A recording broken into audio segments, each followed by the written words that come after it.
Listen up, my little brain farts. I'm starting to see an interesting trend that's bothering me, all right? Occasionally it happens throughout history that we get a sociological and psychological glimpse into human nature that should quite literally scare the crap out of us. We all know, at least theoretically, people are mean to each other. I mean, people suck.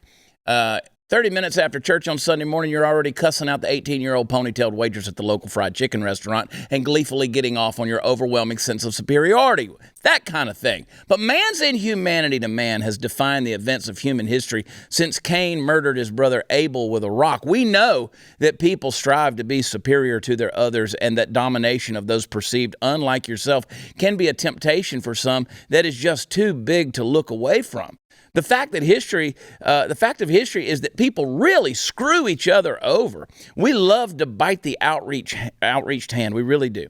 People love to have an enemy, and they really love being able to have a common enemy so that their little covetous community can find a cohesive reason to band together in unity. It's like Mean Girls join the Homeowners Association.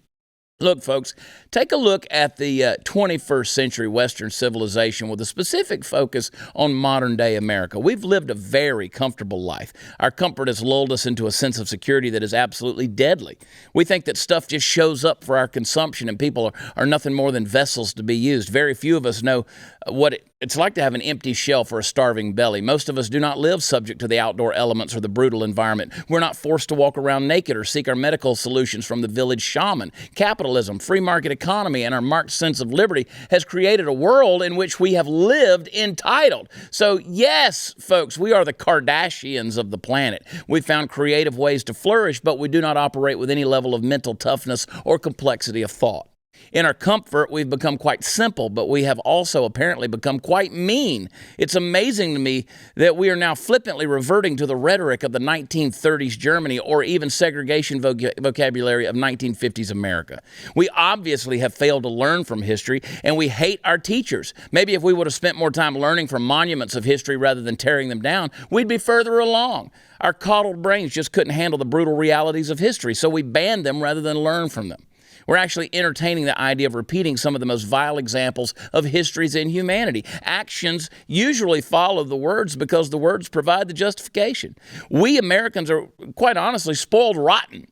Most people would never survive if they had to fend for themselves against the wild, or even if they had to slaughter, butcher, or grow their own food. They would starve to death. But in the relative safety and security of their cloistered sociological basement mentality, they're now lashing out at anyone that is perceived as a threat to their comfortable way of life. And believe it or not, some of the people you hate the most are actually people you're going to need. I mean, just this morning, I had somebody tell me that those of us with a conservative mindset, we're the ones that live in fear, and we prove it by our need to own so many guns. Well, listen, sister, when the trains start rolling and the shit gets real, don't come knocking on my log cabin in the woods. But I get it. You don't like what you don't understand, and you certainly don't want to hear from it. When a voice such as mine pierces your comfort zone, telling you that things are wrong, it's your reaction to throw water on the fire alarm rather than the fire itself.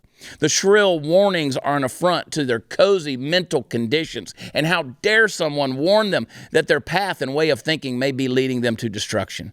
The messenger becomes the enemy. The teacher becomes the transgressor. Nowhere in history do you find people that have been great and strong after having this type of deep cultural laziness. Celebrities tell us what to wear and how to think. Mainstream media tells us what to believe. There's no real sources of actual news anymore. We've become bullies. No one is safe from the elitist let them eat cake mentality. That's why the modus operandi du jour is to label, classify, marginalize, disenfranchise, delete, deplatform, demonetize, critique, criticize, cancel, and ultimately kill if that which you disagree with gets too unruly and becomes a threat to the way of life that you had nothing to do in creating.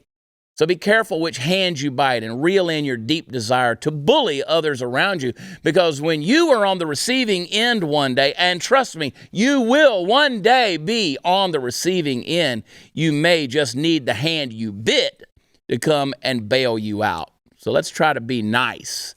And the thing that's prompting me to say those things, Chris, is I'm watching these people from their places of superiority and elite mindset because they somehow agree with the, quote, science, or they agree with the scholarly study or the media stuff. You know, everybody wanted to come at me the other day for talking about Joy Reid. Well, Joy Reid graduated from Harvard. I don't care if she graduated from the Institute of Jesus Christ with a PhD. You start talking about putting me in a classification and ultimately a camp and marginalizing me and separating me from the rest of society, that's a bully mentality.